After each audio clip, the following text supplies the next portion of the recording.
미라클 모닝 애청자 여러분, 안녕하십니까?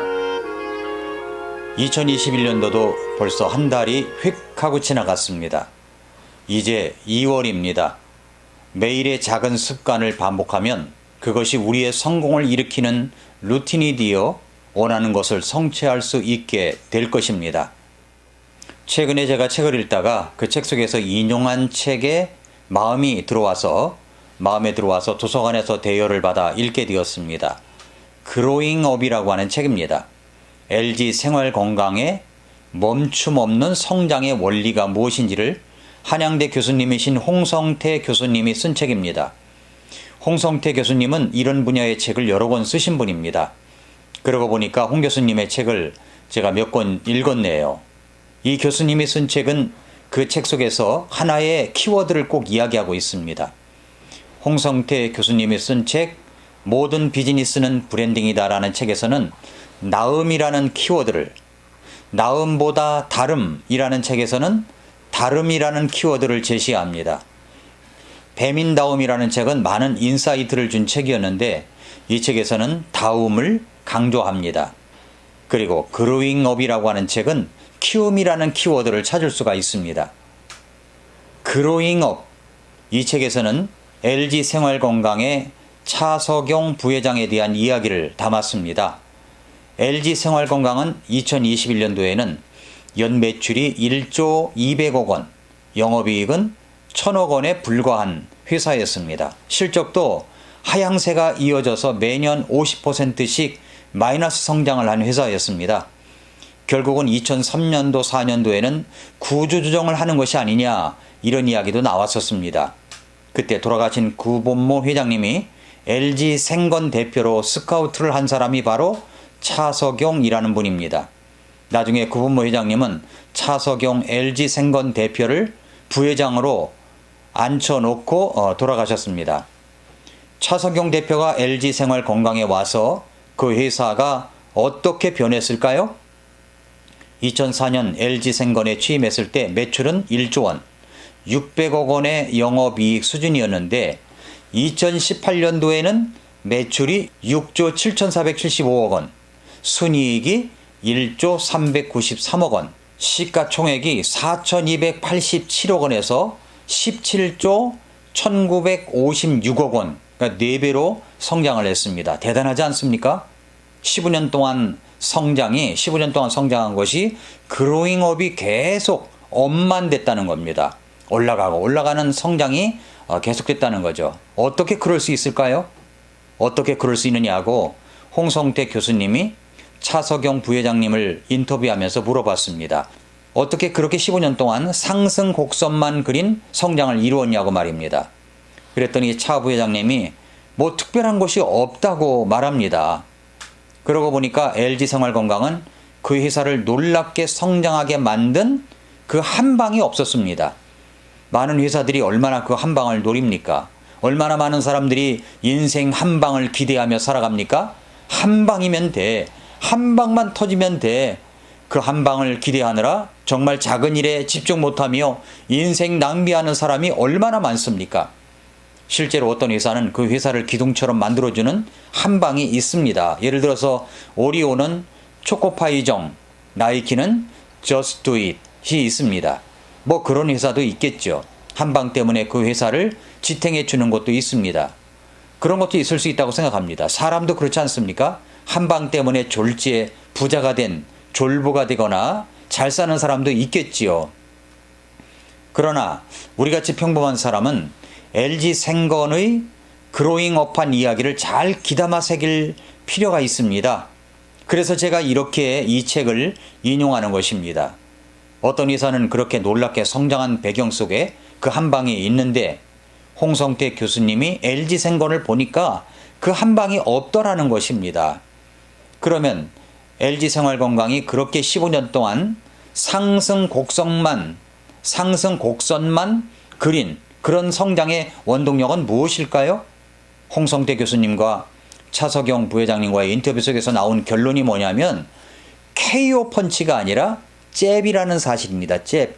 KO가 아니라 한 방이 아니라 잽으로 승부를 보았기 때문이라고 말합니다. 한 방에 되는 사업은 없답니다. 한 방에 하면 한 방에 무너질 수 있다는 것입니다. 작은 것이라도 지속 가능한 것이 중요하다는 사실입니다. 잽 마케팅 전략이었습니다.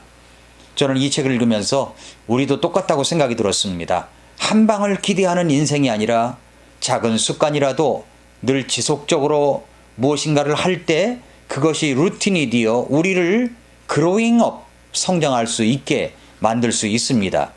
그 한 방을 기대하느라 인생을 낭비하고 하나님과의 관계는 멀어지고 정말 초라하게 살아가는 인생들이 많습니다.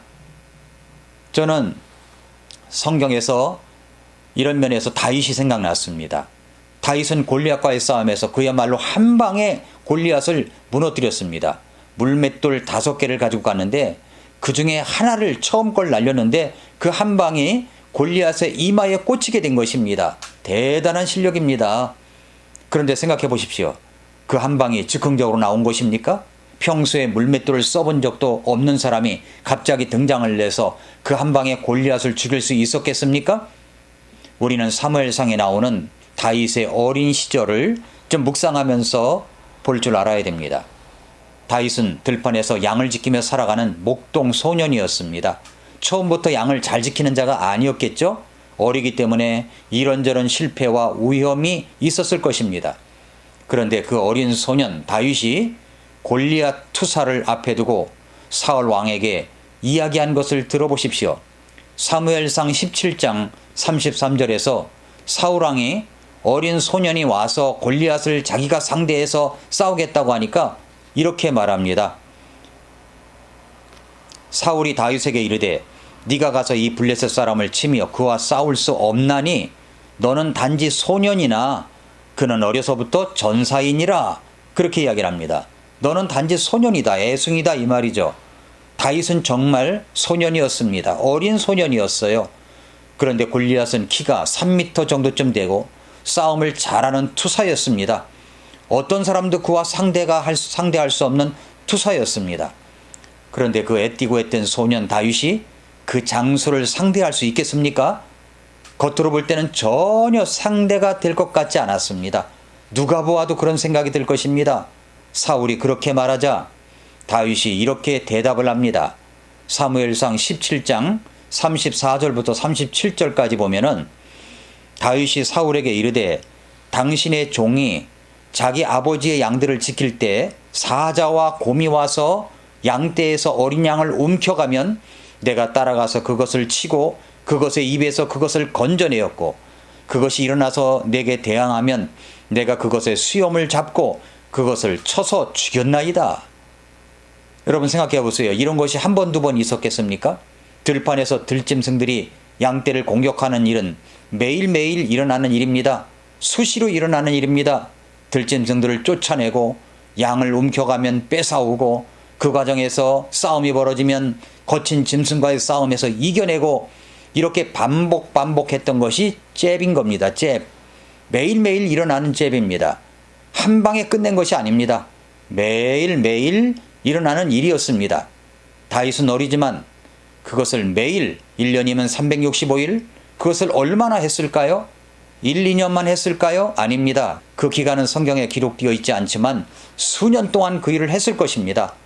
다윗의 승리의 비결은 잽이었습니다. 잽. 이것이 다윗의 첫 번째 승리의 비결이었습니다. 그리고 다윗은 또 사울 왕에게 자신이 저 골리앗과 맞붙어야 하는 이유를 이야기합니다.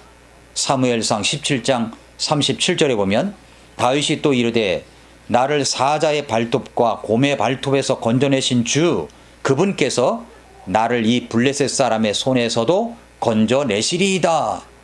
자기를 건져주시고 이길 수 있게 하신 분은 결국 하나님이었다는 믿음의 고백을 합니다. 이것이 바로 순서상으로는 두 번째 와 있지만 사실 가장 중요한 승리의 비결이었습니다. 다윗에게는 하나님이 삶의 중심이었습니다. 자신이 양을 지킬 수 있었던 이유였습니다. 다윗의 그 확신에 찬 이야기 속에 감동을 받은 사울은 그를 전쟁터로 나가게 허락합니다. 자기의 군복을 입히고 싶을 정도였지만 맞지를 않았습니다. 다윗은 평소 자기가 쓰던 도구, 손에 자기 지팡이를 들고 시내에서 메꾸려 온 돌 5개를 골라가지고 목자의 자루에 넣고 무림매를 가지고 블레셋 장수 골리앗 앞으로 나아갑니다. 골리앗이 볼 때는 정말 웃기는 장면이었습니다. 애띤 소년이 자기와 겨루겠다고 나오니까 얼마나 우습겠습니까? 그래서 아주 업신여기면서 포악한 말을 쏟아냅니다. 네가 막대기를 가지고 내게 나오냐? 내가 개냐? 하면서 자기의 신들의 이름으로 그 어린 소년 다윗에게 저주를 퍼부었습니다. 그리고 말하기를 이리 와봐. 내가 네 살을 공중의 날짐승들과 들의 짐승들에게 주리라. 아니 이런 말을 보통 소년이 들으면 기절할 겁니다. 근데 그 말을 듣고 이 어린 소년 다윗이 이렇게 소리칩니다. 잘 들어보십시오. 너는 칼과 창과 방패를 가지고 내게 오거니와 나는 네가 도전한 이스라엘 군대의 하나님 곧 만군의 주의 이름으로 네게 가노라.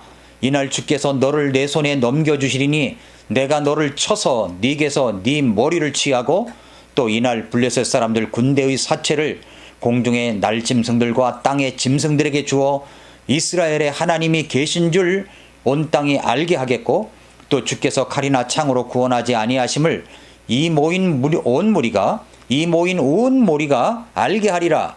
전쟁은 주께 속한 것인즉 그분께서 너희를 우리 손에 넘겨주시리라.